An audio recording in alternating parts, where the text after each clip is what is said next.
it going? I wanted to catch up so long. It's been really hit and miss over the last little while with our time Yeah, differences too, because I'm over in the UK and that's you're. true. When I'm getting off work, you should be going to sleep. I know that's the thing. I've got my candles on because this is the night hour for me now. So I'm like, I'm in the mode. I'm in the dreamy mode. So I thought this is going to be great.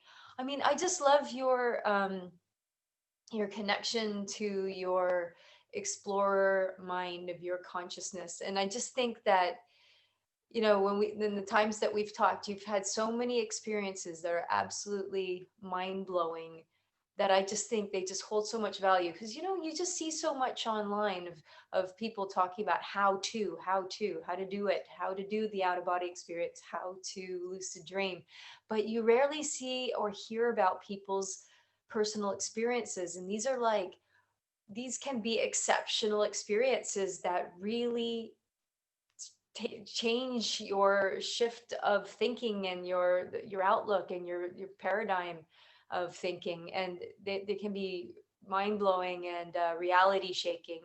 So I just think that your stories are just up there with just so inspiring and phenomenal, and also they push the envelope too, because we'll get into it, because some of your stories and your experiences, um, because you're a real explorer and you experiment, that they do make you think we need to do some study around this so that we can actually get something somewhere with it, especially particularly to do with connecting with those who have passed in an out of body experience, connecting to people who've passed in the astral plane. So let's just kick off the conversation, shall we? Like, um, I know your first experience was when you were 16, when you first, 14. you were 14, 14. right? Right. Yep. In 1990. So it was summer vacation. I was going into eighth grade. So that was junior high. And, I just had that one day where, I'm not a nap person. I'm not comfortable taking naps. I'm a night owl, and I'm never usually that tired. So there was one day it was a Monday morning. I lived with my dad on the weekends. I stayed with my grandma on weekdays. I got dropped off at my grandma's early on a Monday morning. I grabbed the Carr magazine, went up to my room, and it was still so early in the morning. I was bored. My friends weren't outside. It was a beautiful day, but it was just, I didn't get much sleep. So I decided to just go to sleep. That simple. It was just a nap. I figured I'll wake up later on, trade garbage pail kids with my friends. Until then, kill some time. And I remember going to sleep. And suddenly I was just bursting with energy. I had trouble getting up, but I figured I was kind of maybe groggy from a nap. Got up, started my way down to the hallway, down the staircase. Had my bedroom door been closed, I would have had a good reason to freak out much sooner. But nope, my door was open. So I'm just walking down the hallway, come to the staircase and going down the stairs. And my mom comes around the corner downstairs, and she's coming upstairs with a laundry basket in her hand. And I said, "Oh, hey, Mom, good morning." And she didn't say nothing. We're walking towards each other. And I said, "Good morning, Mom." A no answer again. And now we're about to crash in the hallway. And as soon as I had that feeling that something's wrong, suddenly it felt like someone grabbed me by the back of my neck. Sorry, I dropped my zipper. It felt like someone grabbed me by the back of my neck and body slammed me right back into my body. And the whole scene of my mom coming up the stairs moved way in front of me, like I was moving backwards. So this wasn't instant. It would happen fast. And I opened my eyes with such force, the bed shook. So it made it more feel like I was body slammed into my bed. Yeah, totally. And this was the first and worst episode of sleep paralysis I ever had. My first one. I can't move.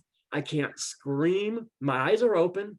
I'm laying on my bed with my hand over the pillow like this, and I can see my hand. I can't move my fingers. I can't move. I'm struggling with this and struggling. And it dawned on me, maybe I'm dead. Maybe this is what death feels like.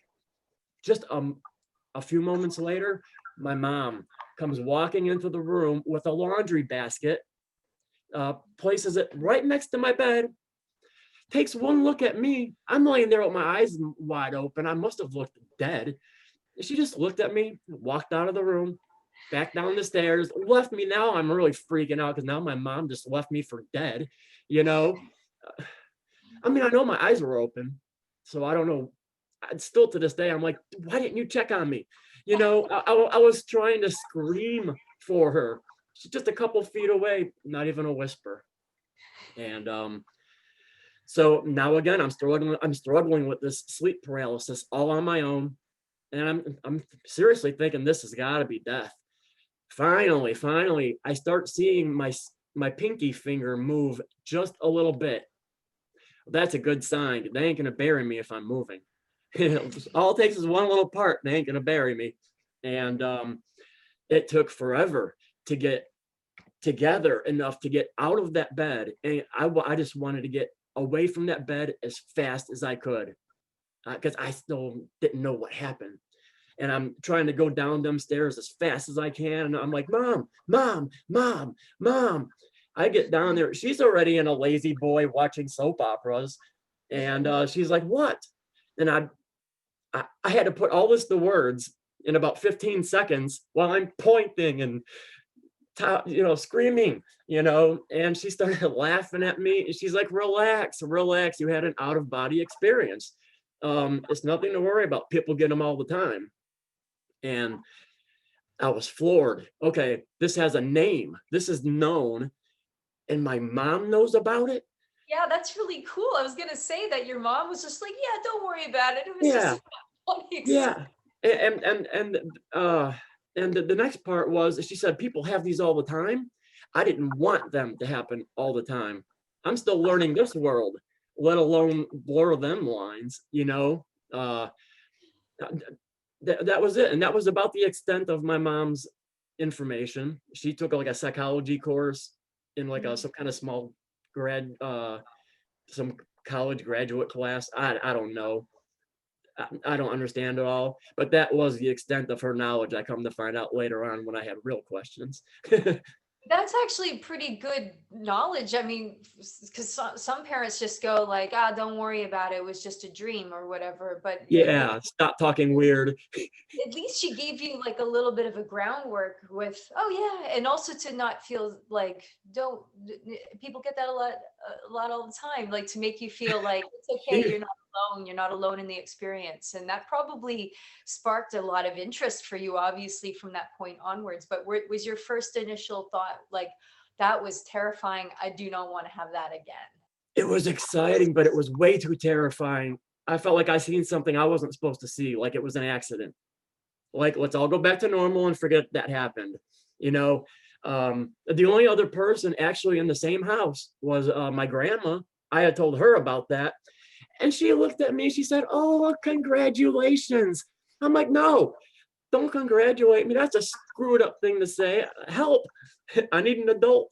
Make it stop. I broke it, fix it. No one else I knew had anything to say about it other than giving me a really strange sideways look. And nobody knew me to ever talk about stuff like this before. I didn't come from a religious or a spiritual background. It was never forced on me. I didn't even know anyone who was religious or spiritual. Yeah. So I'd never heard of this before I had that crash course. But then when school started, one of your first assignments in literature class is write an essay, what you did over your summer vacation. Guess what I wrote about? I thought this is great. I'll reach out to a teacher. And I wrote it out. I shared it with everyone in the class too. I wanted everyone to read it. Teacher graded it, said very interesting. End of subject. I wish I kept it. I think I titled it "I Walked Out of My Body," something like that. That's great. And so at the age of 14, that was your initiation into the whole exploration out of body. And then did you did you seek it out after that, or was it just random occurrences as you grew older? And then how did it all come together I I swept that under the rug about as far as I can put it. I had other interests. You know, I was into rock and roll and cars. 14 years old, living in the suburbs of Chicago. There's a lot to do. Um, and so no, I kind of buried it. I had other interests in mind. Uh, I became interested in it again later on when you know, that changed a lot. At 14 years old, you know, you're supposed to be trying to find music that scares your parents, and I found it, and it was very it was related to this subject. We actually had a station in Chicago on Thursday nights. It was the Thursday night thrash attack, and you know, Yeah. I figured, okay, that's as close as I'm gonna get, and it's rock and roll, and it scared my parents. So that was, you know, more of my direction for a while there. And then when I was 21, I had another. And Oh, so it was so there was a gap between 14 and then 21, you had another one. there was, and that gap just consisted of lots of punk rock music. And I love cars. That was a huge passion of mine. Yeah. And nothing spiritual. You can't even talk about spiritual stuff with the kind of people I was meeting, you know? So like I said, I buried it. But yeah, when I was 21, I had another. And this was interesting because now I had something to compare it to. Um, I remember that day. I remember going to work, and it was a small shutter company, a small wood shop. And I worked there for about 9 years, and all we did there was party. You know, the owners were only in for a couple hours. Once the vans left, there were 10 of us. There was probably 7 of us in a circle. You know, the whole place would shut down when they would leave, and we would smoke out and everything and party. Um, One day, nobody had anything. Everybody was sober. No one had a darn thing. And it was a dreary, miserable, gloomy day. The whole day just had this weird vibe to it. And when I got off work, I was like, you know what? I'm bored. Take a nap. Again, not a nap person. And look at every time I take a nap, come close to dying. You know, so naps are bad for your health. Naps are bad for your health.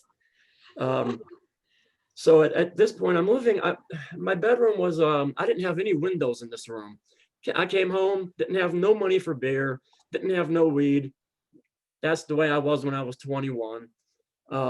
Yeah, like I said, I just went to go lay down. I just wanted to call it a day. Yeah. So I go to lay down, and before long, I start hearing this eerie sound. We'll talk about that. We'll have to circle back. I think I'm able to explain the sound perfectly. You know, some people say they hear a jet engine roar or like a hurricane or like a tornado sound. I heard this eerie sound, and I sat up in my bed. I sat up, and my walls were, first of all, the room was lit up. My walls were gone, and the room kind of seemed circular, and the walls were like this smoky gray fog circulating around the room. I'm in the middle of the room in my bed, sitting up, and right next to my bed, I saw this thing. It looked just like a Grim Reaper. And this wasn't sleep paralysis. I was moving around. You know, I'm already half out. And I just instantly had this knowing that this thing has been at my side since I was an infant. Maybe that's a good sign. It could, you know, spirit guides, people talk about spirit guides, but do they ever explain them looking like a Grim Reaper? Maybe he's got style. You know, homeboy needs to go to the Gap. He don't need to be walking in my house like gloom and doom. Yeah. And I froze like a deer in headlights, and I was so close to this thing, I could see detail. No face, the long the cloak, the hood, the robe.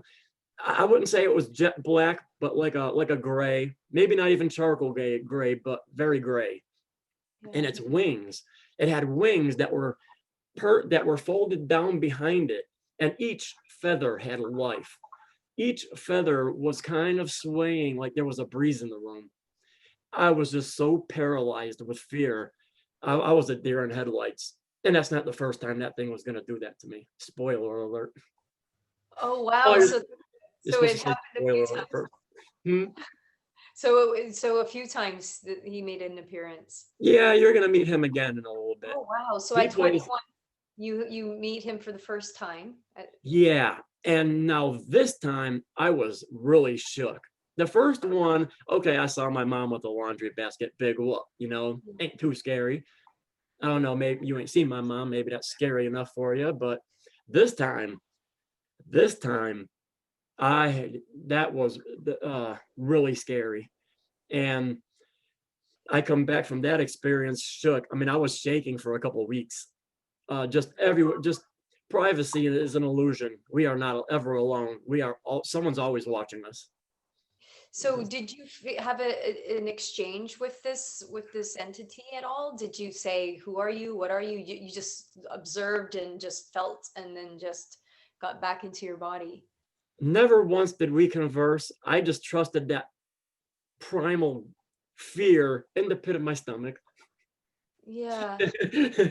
And so this time, now that I've had two of these, and it's the same sensations, now I have something to compare. What triggered this? What's making this happen? The only thing I can figure, both of these things happened during a nap. So no more naps, because these experiences ain't getting friendlier. No more naps. And both times I was sober. At the age of 21, I was already a daily pothead. I was already starting to drink beer almost every day. So completely sober that day. Sobriety. So no more naps. And sobriety, I was already part of the punk rock scene. And sobriety is just an option. And it's not a very popular one. So no more naps, no more sobriety. Like, I'm just gonna, never again. I figure for now on, yeah, just always a little something, just always have something so I never have to go to sleep sober. Just a little something, something. And I chugged along like that just fine until I was about 30-ish. Mm. A lot of things happened. A lot of things in my life changed when I was 30. That small company, they announced they were closing their doors. Yeah. And while they're announcing this to like all 10 employees, they're like, oh, by the way, Ray, you have a job at the competition. They already want you over there. You can start within the month. Okay, I'm covered, and they were like, no, this is a big company, it's not like this place. You ain't gonna be able to, party all day long and everything. And it's like, I'm ready. I'm 30-ish. I'm about to turn 30. So yeah, started a new company, walked away from partying entirely. Yeah. So I had to get a bunch of new friends, pretty much. Once word on the street is, once people say Ray's going to get a drug test, your phone stops ringing anyway. So that was easy. So new career, and I'm still there too. I've been there almost 15 years. Oh yeah, amazing. This is my 15th year, and so new job, new place to live. So sober, because totally forgot about those other old experiences, and I didn't forget, but they were so far in my rearview mirror, I didn't think about it no more. Yeah. And a few years went by, Yeah. sober, no problem, living in this house, and nothing paranormal. And then as soon as it started, it never stopped. It So just when you were in your 30s then when it started again. I was 36 when it kicked up again. Wow. And this time it never shut off. It started happening every weekend. And I had a dramatic schedule change when I was 36. Me and my lady friend Kelly, we were having movie night. And the only way we can do this was on the weekends from like midnight my time until 4 in the morning. Yeah. So I had a choice. I can either never sleep again on the weekends, or I can get my sleeping done early, wake up at midnight, stay up with her, watch movies, and then maybe go back to sleep. Aha. Wake back Yeah, to yeah. bed. I used to call it Kelly time. Kelly time was, doing this to me. But yeah, come to find out later on, after freaking out and now having internet and a computer, there are techniques to make the out of body experience actually happen. You can induce the phenomenon. And yeah, it's called Wake Back to Bed, WBTB. And Yeah, so you were just doing it by, by mistake, really. You were just yeah, waking up and then going back to sleep, and then that's when they started to happen. So this is thanks to when Kelly, as soon as my schedule changed, these things started happening to me every weekend. And that first one was real profound. That first one I had at 36, because now here I am. I laid down after that wake back to bed, and I felt those sensations come over me again, those familiar sensations. A lot of time can go by, but those sensations, whether it be paralysis or even the vibrational state. Once you have it once, you never forget it. And yeah.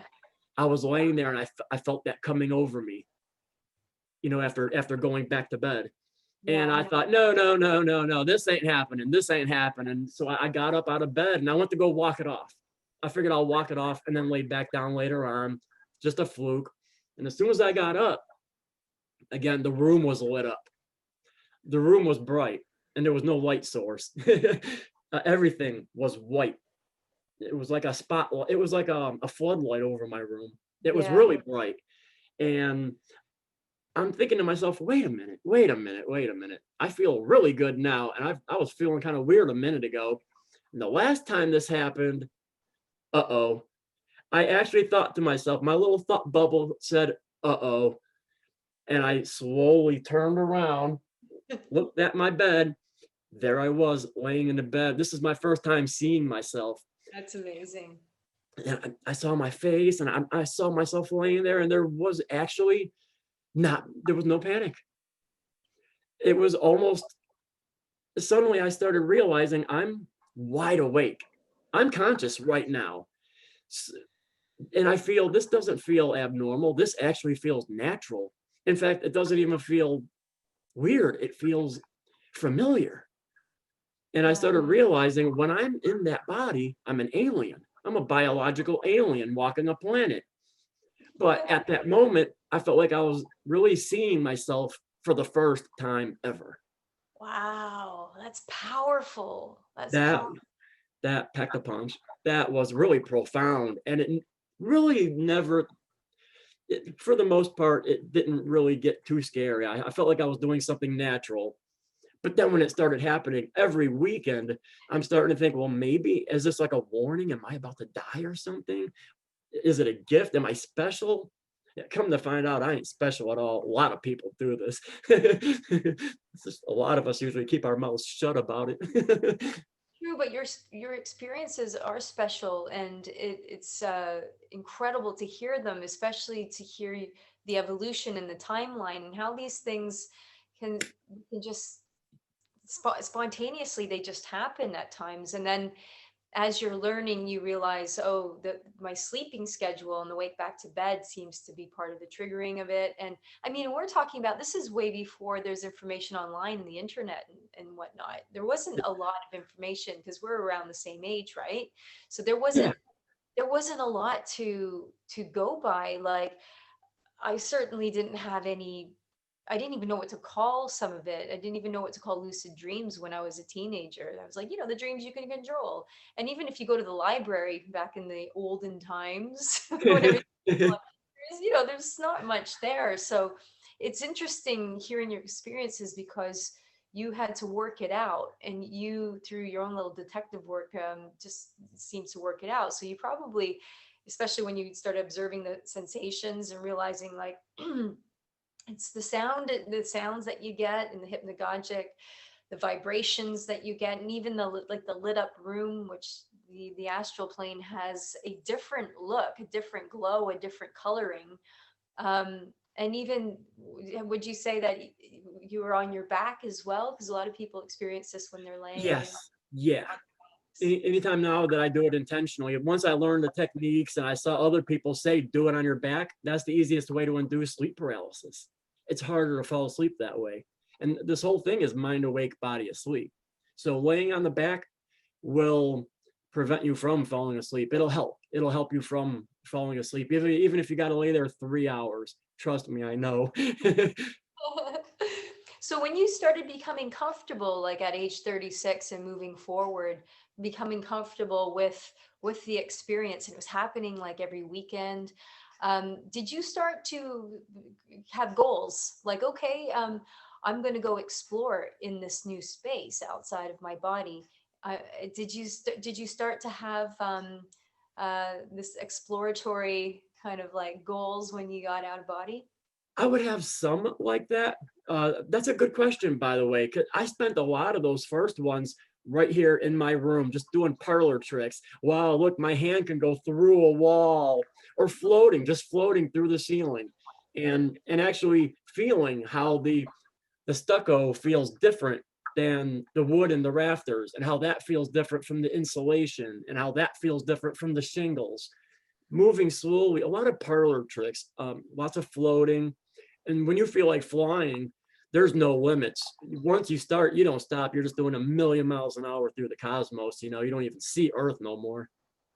I know So, what you mean. It's like it was some of my first experiences out of body was just trying to work out the physics, the physics of this new experience, and also just the incredible energy too. Like very much like you, when I leave my body, I'm like I feel great.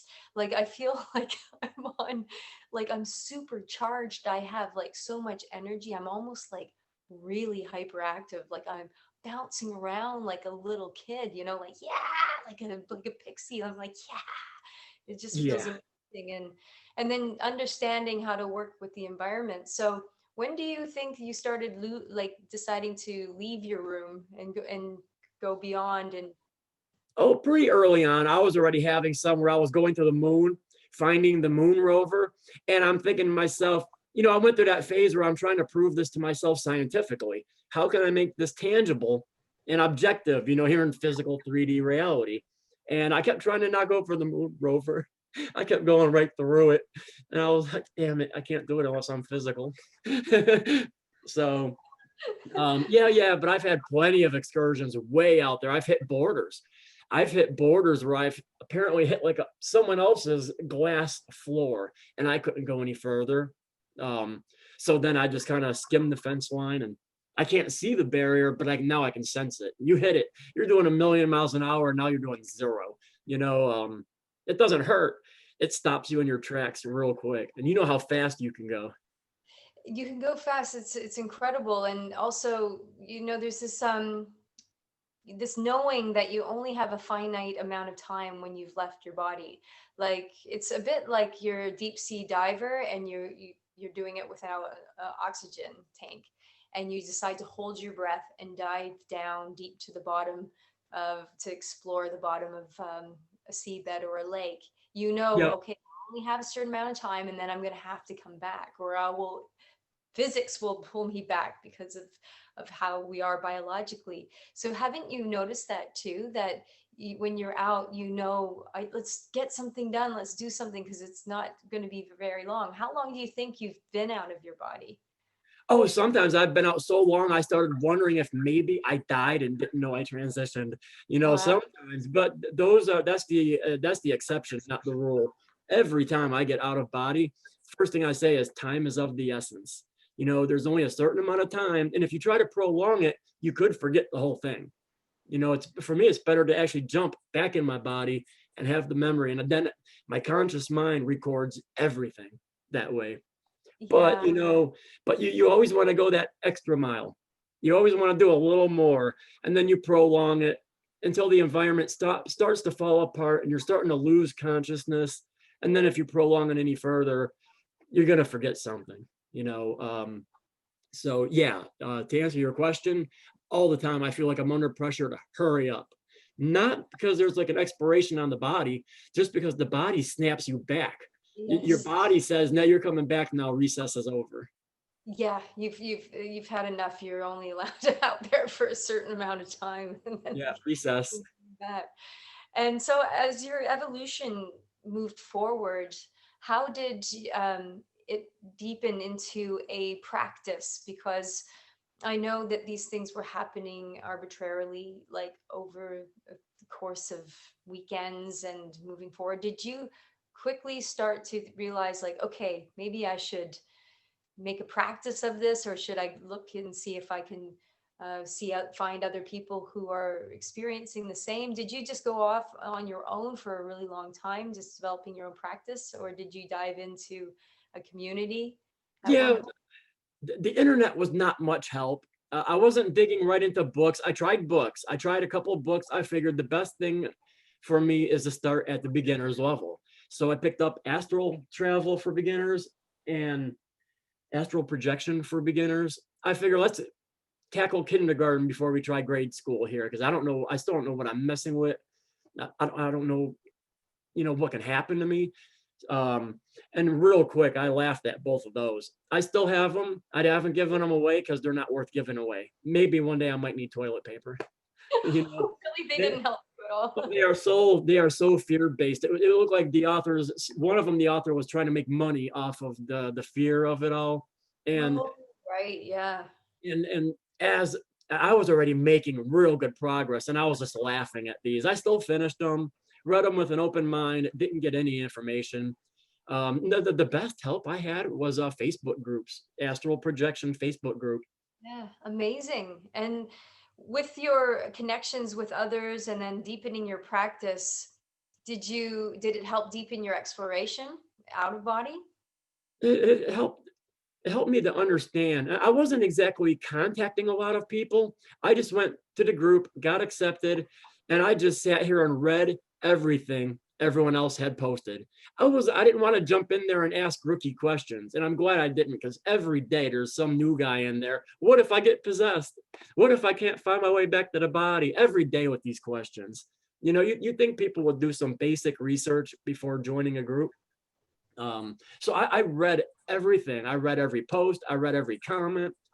I made a couple friends here and there, giving advice where I could. And one guy, he knew of spontaneous experiences because he's had them. And I was like, dude, you can make this happen, because he wanted to have one. He tried my way. He's like, Ray, tell me everything you know. I will do exactly what you say. He's like, I want to know what coffee you drink. I want to know what chips you eat. Um, he almost went that far, but he did everything I said. His first day, he did it. I came home from work that next day. My Facebook was lit up like a Christmas tree. I don't think I've ever had 49 notifications before. Oh, He wow, he must have had his mind blown. he So, went. Oh yeah. so would you share with us how do you induce an out of body experience from your practice, from your point of view? Yeah, and I'm gonna make this as simple as I can so people don't reach out to me to say, can you make it easier? I'm gonna make this as simple as I can.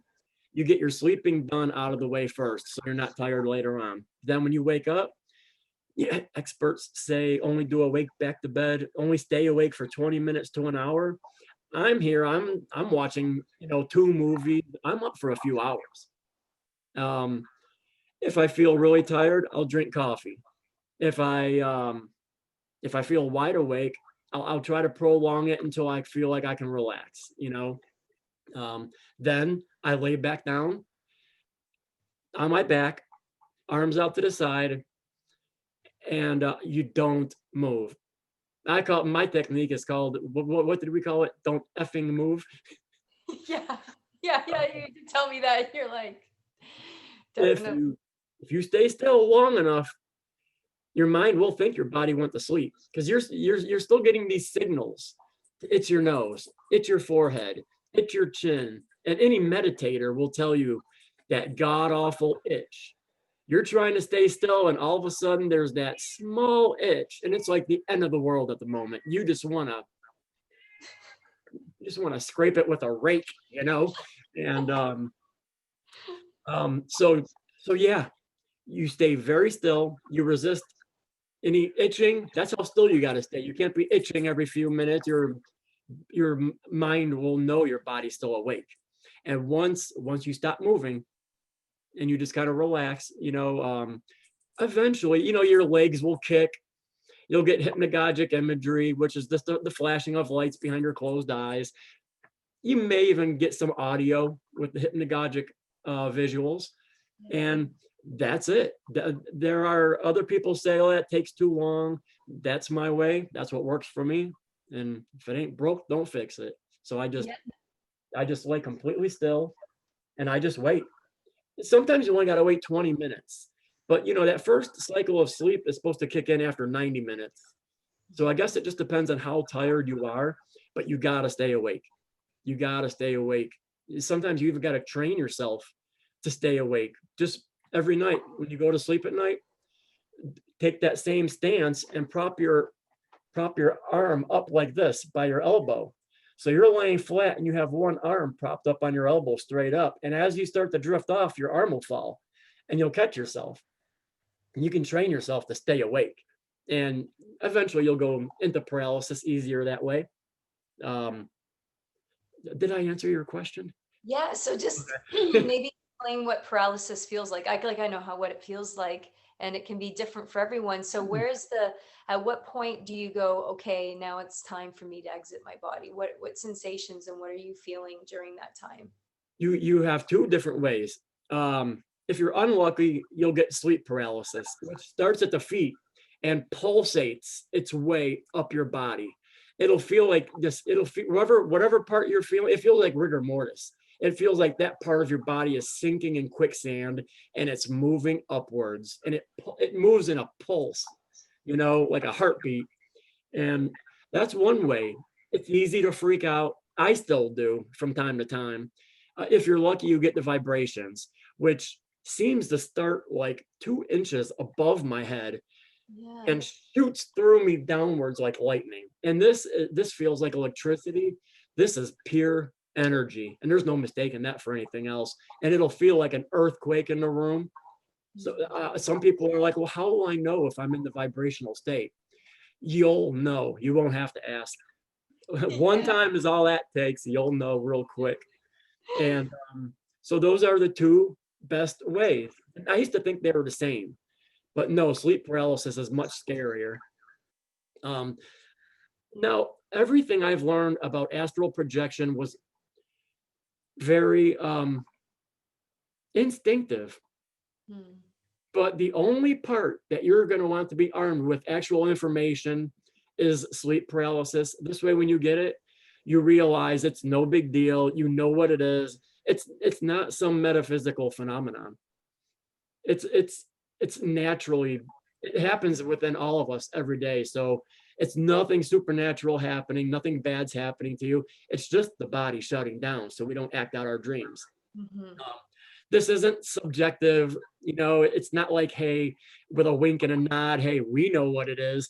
But no, this is actual science, biology. Everyone knows about sleep paralysis now. Most people just don't know what it feels like. So don't freak out.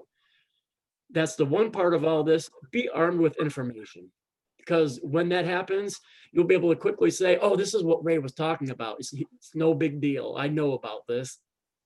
And then this is where meditation comes in handy. Because right when you start freaking out, you just take a deep breath and remember, you know what this is. And then it gets so much more peaceful.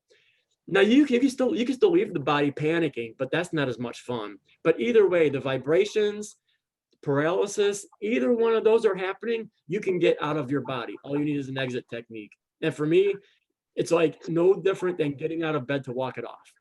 It feels the same. Getting out of your body feels like a very physical thing. It just doesn't look that way when you turn around. So both of those ways. What's your exit technique then? Is it just simply just sitting up and getting up and walking out? Yeah, just like that first time trying to walk it off, because I got out so easy that way. Different people have different techniques. There's a rope technique where you envision a rope and you're pulling yourself up. There's there's like 100 new techniques every week. You know, you could be really inventive with that. No, for me, it's no different than the alarm clock going off on a Monday morning. One foot after the other and stand up. And as long as you do this while there's either vibrations or paralysis, 100% of the time, you're out of body. And you'll turn around and prove that to yourself real quick. Real quick. I know, it's so mind blowing.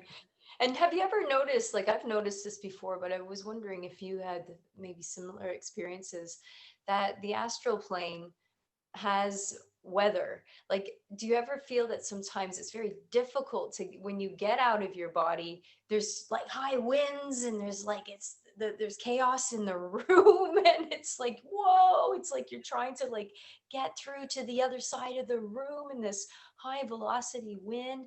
And then other times you leave the body, it's just like so still and so quiet and just nothing. Yeah. Oh, Yeah. yeah. Experience that? Yeah. Absolutely. Now, as soon as you said weather on the astral plane, I'm thinking to myself, now that's something I've never seen.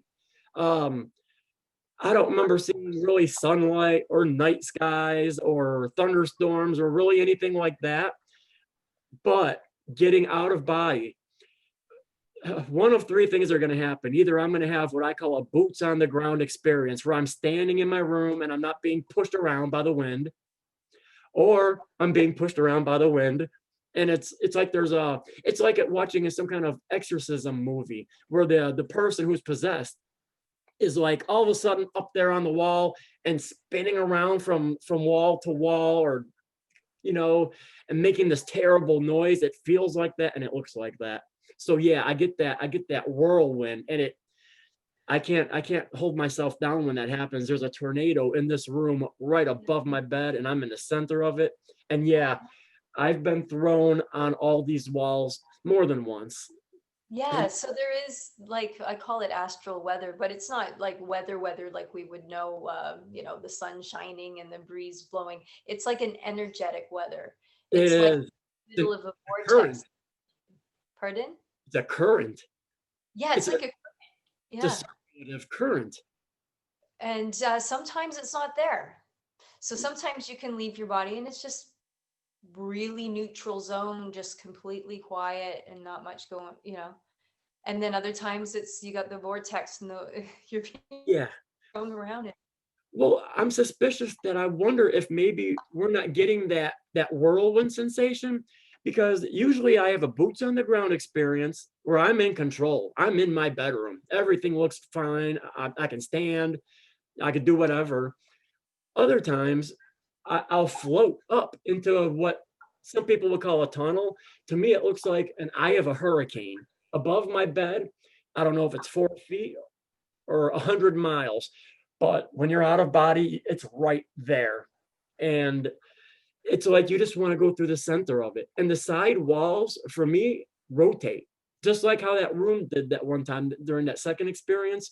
When I'm going up into that, and you don't get whooshed into it like a vacuum cleaner. When you're in it, you can, but going into it, I feel that whirlwind around me as I'm going up into that tunnel.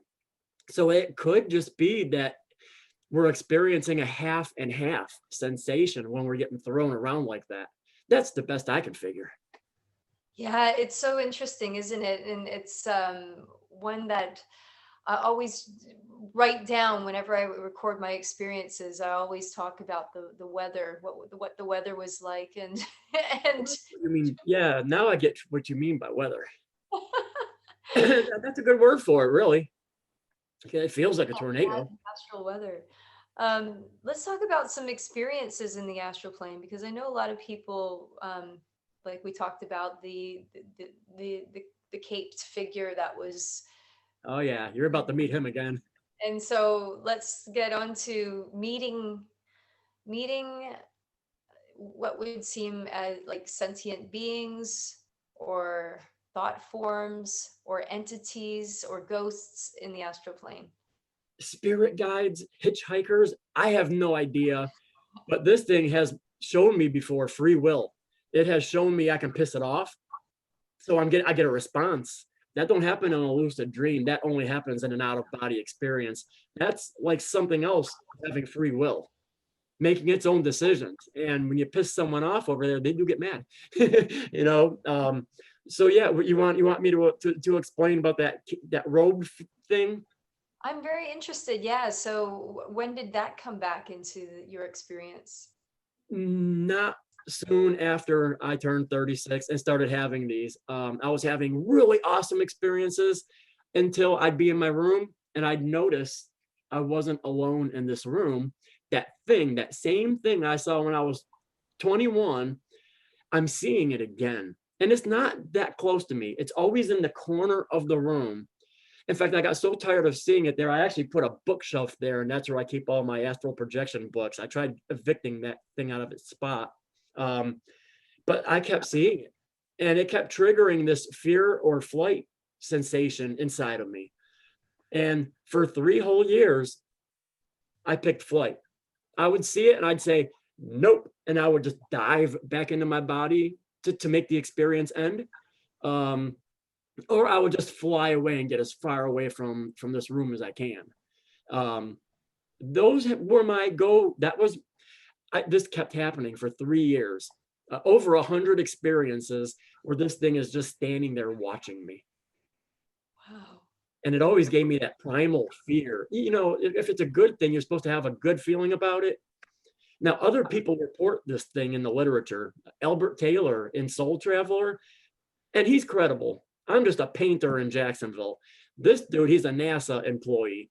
He was having out-of-body experiences. And if you ever read his book, Soul Traveler or Soul Travel, I think he only wrote 1 book. He described the exact same thing. He made friends with his. He called him Otto, as an automatic.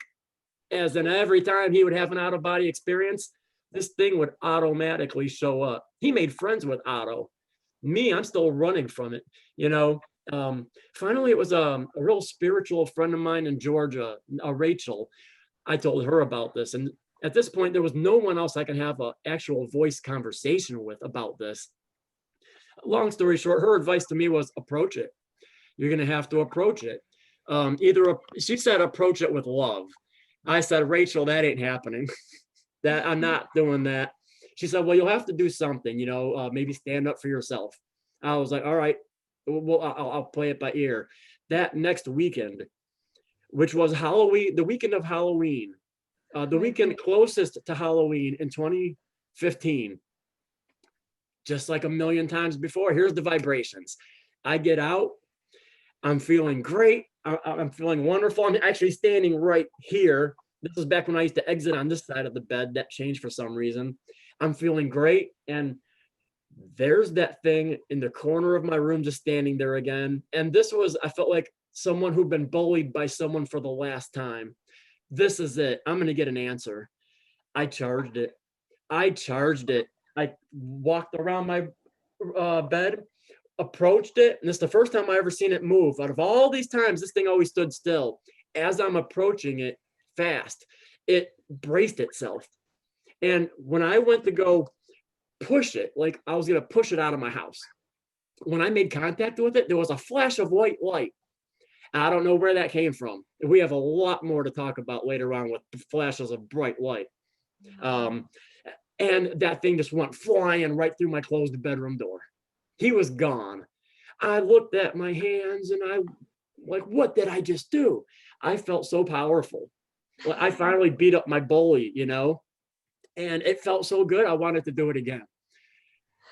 So as soon as I made up my mind that I was going to go chase it down and keep pushing it, that's how I envisioned this going.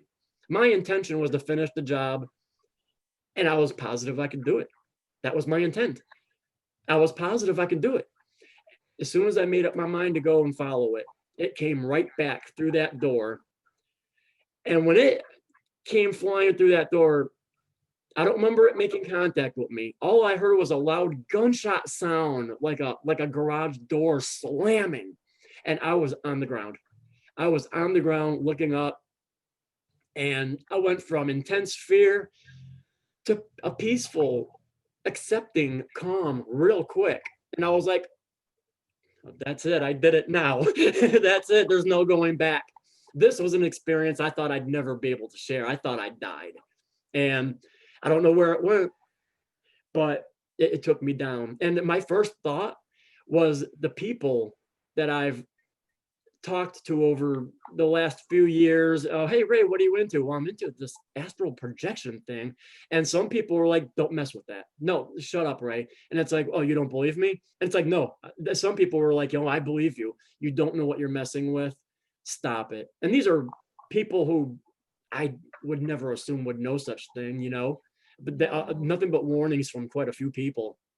I always said, no, you're doing it wrong. There's nothing to fear. I thought of them in that moment I was laying on the floor, and I was thinking it's such a shame that people are going to wonder, why did Ray die in his sleep? And nobody was going to know what I just went through here in this room. And as I accepted it, I started floating upward slowly. Then there was that sensation of speed, like internal sensation of speed. And when the speed stopped, I was standing in this bright white environment, no longer my bedroom. Oh, by the way, when I was on the floor, I can see my feet. I couldn't get up. I was paralyzed on the floor. I was having sleep paralysis during a projection, Wow. I was like magnetically held to the ground. Yeah. So now I'm in this, it's an interior room, very bright white. And I know everything in there is made of energy, and I'm of the same energy of it. So I'm in my new real environment. And all I kept thinking to myself was, I'm home. I'm home. I just kept saying, I'm home. I'm home. Like in a way I had never had that feeling on earth. Wow. And I'm looking at this environment. It was a pretty barren room. It wasn't in anything super to speak of. Elegant, but very sterile. Not much in there, but everything was very lit up. And I just remember thinking about cars and how there's nothing in this room that's automotive related, and how come I started thinking about cars. And well, cars meant a lot to me, but was that just like a thing I picked up in my last life? I thought there'd be something automotive in heaven for me, and coincidentally, when I thought of my physical life, the one I'm still in, obviously, it felt like my physical life was 200 years ago, and I was only on this planet for a minute. I felt like I've always been there. And Wow. the light was much more intense. There was a window, and the light was much more intense there. It was just a window, a table, and this really elegant looking couch, like made out of gold with dark red cushions. And I'm standing in the light. And as I'm standing in this light, I'm feeling emotion from this bright white light. And this light had colors. It wasn't just white, it was like silver and blue. Like, not a kaleidoscope, but it was all represented there as one. And it was all going through me. I'm made of it. We are all made of it. It's what connects us all. It's inside of all of us. I'm thinking to myself, well, this is feeling pretty good. Maybe I should sit down on that couch. The couch is in front of the window. Maybe I'm supposed to sit down. I don't know what to do in this environment. So I sat down, and one more time, I looked around. Nothing automotive in my heaven. I'm like, no 442s, no GTOs, no nothing. And suddenly I heard this sound. It was like a chain being dragged. And the first thing I thought of was that robed thing. And I thought, no, did this thing just follow me here? Do I have to go through this again with this thing? Is this gonna, keep happening? What came into my view was my childhood dog that I haven't seen since I was 11. And What? it had its collar and its chain. It was dragging its collar and chain. It had its collar on, and its leash was dragging behind me. That was the chain I was hearing dragging. My own fear, hearing that sound, scared me. So, in a lucid dream, if you get scared, you're going to see something scary. This dog took one look at me. I looked at him, and this dog come running up in my lap, licking my face. And he kept saying, you're home, you're home, you're finally back. And I said, when he said that, I heard it in my mind. The dog wasn't verbally speaking like little dog lips, moving. I heard him speaking to me in my mind. And I perceived myself as talking physically. And I said, no, no, this isn't my time. I have to go back, but you will see me again. I'll be back. It's not my time. And as soon as I said that, I'm holding my dog and I start getting that pull, that slight pull on my left side backwards. And here comes that motion feeling again. And when things slowed down, I was right back in my room. Everything was normal. So Amazing. I got to kick the Green Reaper's butt. He killed me, but I got a good hit in. So, I mean, that sounds almost like a near-death experience, but via the astral plane. And There was the being whooshed around, there was the light, there was that telepathic communication. Since it wasn't a near-death experience and I'm pretty reasonably healthy, I call it a simulated death experience. I'm the only one I've ever heard say that. I think that's the best thing to call it, because I thought I died. I thought I was in heaven, just without the cars. except no cars. No 442s, tree. Without them. That wasn't But my heaven. with your experience, do you feel that after this experience, which sounds so exceptional and so transpersonal, would you say that it's made you less afraid of death? Oh, yeah, absolutely. And other experiences that come later on after that you know about, that we'll get to, that even helped a lot better. But what helped my fear, well, I really didn't have a fear of death because I was already doing this stuff before I ever even thought about mortality. I never had those existential questions before I had an out of body experience. I kind of got my answer before I asked the question, I feel like. So that didn't really remove my fear as much as later on studying the near death experience and talking to people, and especially some of them who've had out of body experiences and then had a near death experience. People who've died on operating tables for 6 minutes come back with their experience. It's, you wouldn't believe how much of our stories overlap with theirs. Theirs encompasses our phenomenon. Theirs just kind of keeps going. Theirs snowballs into other stuff. So yeah, the fear. Yeah, I don't want to. That's not a conscious memory I'm going to want to have. A head-on collision with a '72 Buick Electra or something. I'm not going to want to remember that. But yeah, there's really nothing to fear later on. That's how I feel about it. So it was a boundary dissolving experience, it sounds, as well, because you had this, you said it like almost like a surrender into light. It And was a surrender into light. Oh, that's a good way to put it. Ooh, I like that. that's how I was envisioning it. And yeah, incredible experience. And so that probably helped you transcend fear of the out of body states too, because yeah, we can, come across thought forms or entities or beings with their own will and choice. And having an experience like that probably felt quite like an initiation of sorts, Yeah. where maybe moving forward you felt more empowered to stand your ground in those zones, to explore and to have your intent within those zones. So did that help to strengthen that? It did. It helped. It was just another building block, and it was certainly a helpful building block. Absolutely, yes. Yeah, that was a key moment. It was. I felt like a graduation of sorts, but I didn't know I was only graduating grade school. I still had bigger classes to go.